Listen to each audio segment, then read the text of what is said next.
Hi, this is ಬ್ರಹ್ಮ. ಇತ್ತೀಚೆಗೆ ನಮ್ಮ ದೇಶದ ಪರಿಸ್ಥಿತಿ ಹೆಂಗಾಗಿದೆ ಅಂದರೆ, ನಿನ್ನೆ ಮೊನ್ನೆ ಸೈಕಲ್ ಹೊಡೆದಿರೋ ಎಷ್ಟೋ ಜನರು ಇವತ್ತು ಸ್ಟಾರ್ಗಳಾಗಿದ್ದಾರೆ.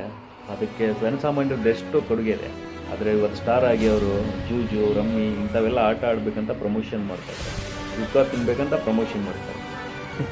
ಅವ್ರಿಗೆಲ್ಲ ನಮ್ಮ ಜನ ಸ್ಟಾರ್ಗಳು ಅಂದ್ಕೊಂಡು, ನಿಜವಾಗ್ಲೂ ಸ್ಟಾರ್ಗಳು ಯಾರಂದರೆ ತಾಯಿ ತಂದೆ ಮಕ್ಕಳು, ಊರು, ಬಂಧು ಬಳಗ ಇವೆಲ್ಲ ಬಿಟ್ಟು ದೇಶ ಕಾಯ್ತಾರಲ್ಲ ಆ ಯೋಧರು ಸ್ಟಾರ್ಗಳು.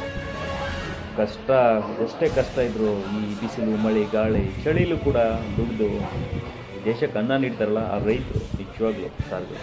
ನಿನ್ನೆ ಮೊನ್ನೆ ಸೈಕಲ್ ಹೊಡೋದು ಇವರೆಲ್ಲ ಸ್ಟಾರ್ಗಳಾಗಿ ದೇಶದ ಯುವಕರಿಗೆ ಏನು ಸಂದೇಶ ಕೊಡ್ತಾರೆ? ದುಡ್ಕ ತಿನ್ನಿ, ಜೂಜಾಡಿ, ಇಂಥವ್ರನ್ನ ನಾವು ಸ್ಟಾರ್ಗಳು. ನೀವು ಮಾಡೋ ದುಡ್ಡುಗೋಸ್ಕರ ದೇಶದ ಯುವಕರ ಭವಿಷ್ಯ ಹಾಳು ಮಾಡ್ತಾಯಿದ್ದಾರೆ.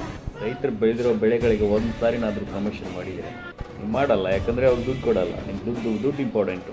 ಇನ್ನೊಂದು ಸತ್ಯ ಏನಂದರೆ, ಈ ಪ್ರಮೋಷನ್ ಮಾಡ್ತಕ್ಕಂಥ ಯಾವ ಸ್ಟಾರ್ಗಳು ಕೂಡ ಅದು ಯಾವುದು ಆಡಲ್ಲ, ಅದು ಯಾವುದು ತಿನ್ನಲ್ಲ.